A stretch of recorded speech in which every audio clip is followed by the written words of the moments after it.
Ollie was on a trip to Egypt. It was quite a special trip. And he was near some pyramids, not the big famous pyramids, but there are actually lots of pyramids, and he was visiting a smaller one. And he got kind of left behind by the tour group a little bit. Not anything, catastrophic. But he saw at the corner of his eye what looked like a little tiny dust devil, no bigger than a person. He stopped and he looked. He thought to get out his phone, but then he thought, it's not going to make a good video. And he watched it as this bit of sand, looked like 2 or 3 handfuls of sand, seemed to be dancing as if in the wind, except it wasn't just a cyclone. It looked like an elk. Like an elk. And it looked like it was dancing, not just spinning. It was very strange. So Ollie decided to walk closer and see if he could figure out what was really going on. And he walked toward it, and it seemed inexplicably to notice him. And it backed away a little bit, still dancing.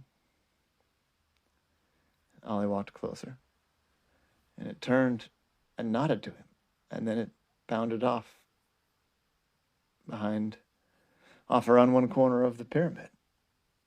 Well, that was odd, Ollie thought to himself. So he followed around the corner. There he saw the elk dancing sand thing. And it stopped by some random section of wall leading into the pyramid. Well, up against the pyramid. And there was a little hole there. And all at once, over the course of about a second, the shape of the dancing elk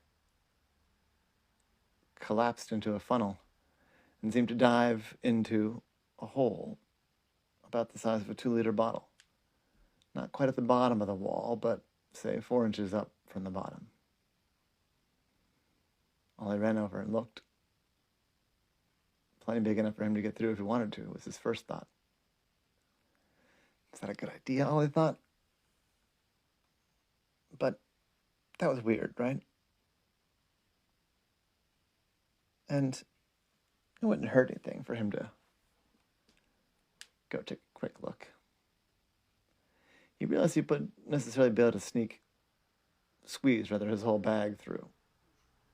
But he had a very small flashlight, only about the size of a human pinky.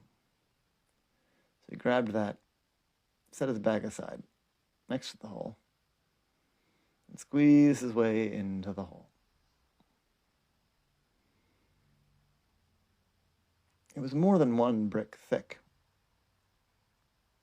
I was surprised how long the hole was. It seemed like it was 3 feet. Maybe it was just the thick walls, but why was there a hole? Ollie had gotten the flashlight, but he hadn't really turned it on yet. It didn't seem to be necessary. It was the daylight behind him in the hole and just more hole ahead of him. And so he was quite unprepared when the hole abruptly opened up and dropped off. Ollie got 1 tentacle onto the hole as he fell. And he hung there, gripping as tight as he could. He didn't have good grip because it was dusty. Suction cups are good for lots of things, but not hanging on in the dust. He felt around, and it wasn't a sheer drop. It was a slope. A steep slope. But he could feel the grip slipping. He tried to fumble for the flashlight. It dropped it in the sand. He heard it roll down. And that wasn't ideal. But it did tell him something, because it didn't seem to be going terribly fast as it rolled down, and it didn't hear it smash into a million pieces on the bottom, so The bottom must be sandy too. And I thought, well, I don't have a good enough grip to lift myself back up. So, down and out and through, I suppose. Well, he let himself down as gently as he could. He started to sort of skid, and then he started to roll. And once he realized he was rolling and not really able to stop himself, he just sort of made the best of it. It's hard to have fun when rolling down a sandy hill in the pitch black darkness inside of a pyramid that you probably shouldn't have gone into, but, it was still pretty fun. And the sand was soft, and it wasn't too steep of a hill.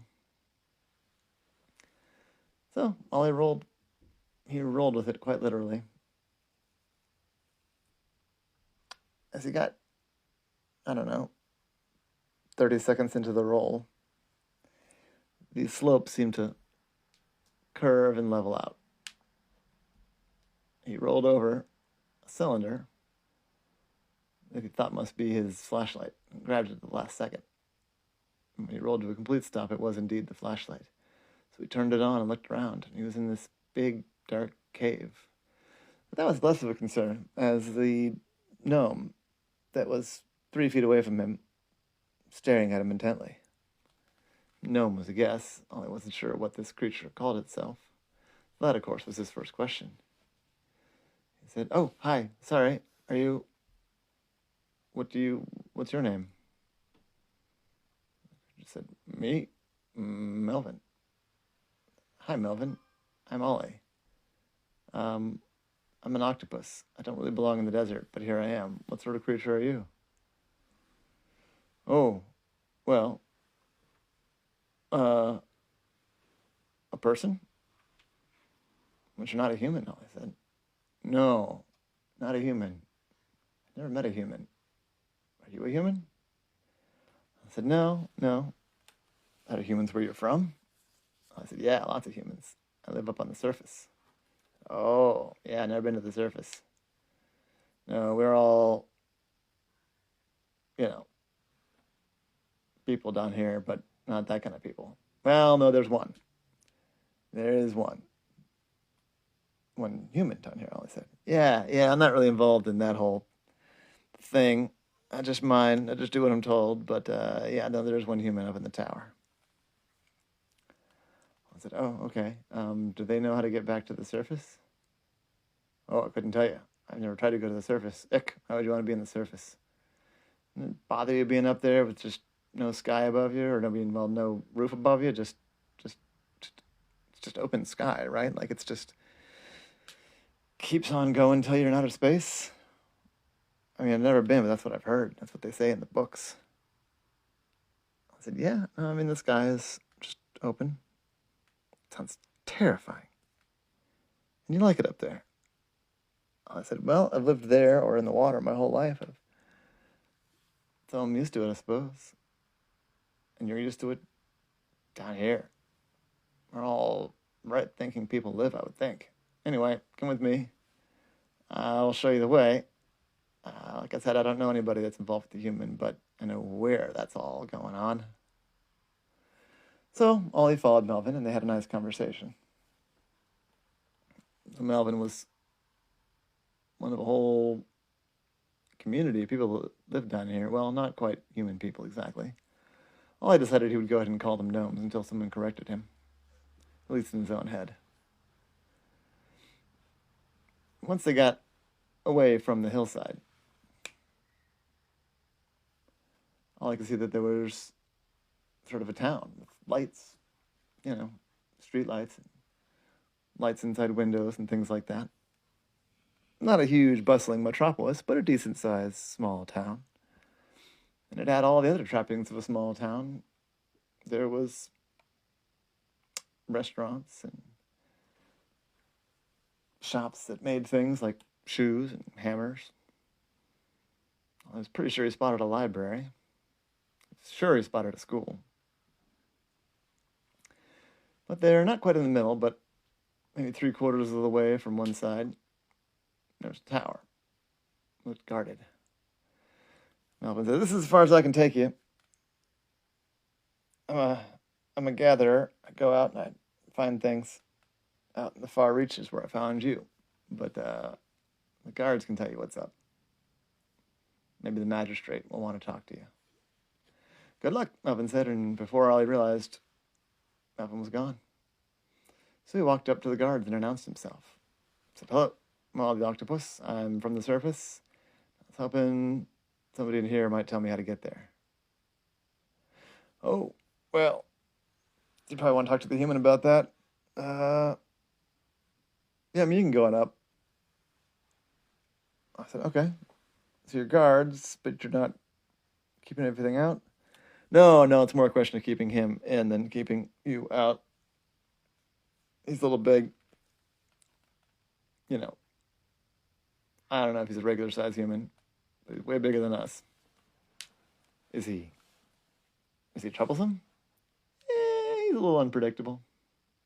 Anyway, good luck. And he showed all the way in. He opened the door and walked up. And it was a tower, basically with a big spiral staircase. Always made his way to the top. There weren't a whole lot of other options. There weren't other doors or hallways. Got to the top and there was a door, and he knocked on the door in a cheerful voice. Said, "Hello, yes? Come on in." Ollie opened the door. Inside there was a human, a person. Indeed, a normal-sized person. Adult, human, female. She said, "Hi, you're from the surface." Ollie said, "I am. Are you from the surface?" Says, "Well, I assume I must have been at one point, but I'm afraid I can't remember much at all." I said, "Oh, are you okay?" He said, "Well, I feel fine, sorry, but I just been here as long as I can remember, but I'm not sure how long that is." I said, "Oh, so maybe you fell down and hurt your head or something?" That's, that's possible, I suppose. Although my head doesn't hurt. I looked around, and it was a fine room, nothing fancy, but it was comfortable. There was a bed, there was a fireplace, there was a water fountain, there was a door that I assume led off to a bathroom. There was a couch and some books. I said, "So does anyone help you here?" "Oh, yes, the Queen. The Queen helps. I mean, she watches over me, makes sure I'm okay. And, keeps watch when my spells come on." "Your spells?" I said, "Yeah, once a day or so, I go a little crazy for about an hour. That's when I'm supposed to go in the chair. They tie me to the chair so I don't hurt anything." "Oh, shoot. It's almost time. Hey, can you tie me to the chair? I don't know why Queen's not here, but I don't want to hurt anybody when I'm being all crazy." And the lady, she went over and she sat down in the chair. And I thought this was all very strange, but he wasn't going to refuse to tie someone to a chair when they clearly felt like it was necessary. Just then, as Ollie was tying the girl to the chair, the woman to the chair, the Queen showed up. I said, "Oh, who are you?"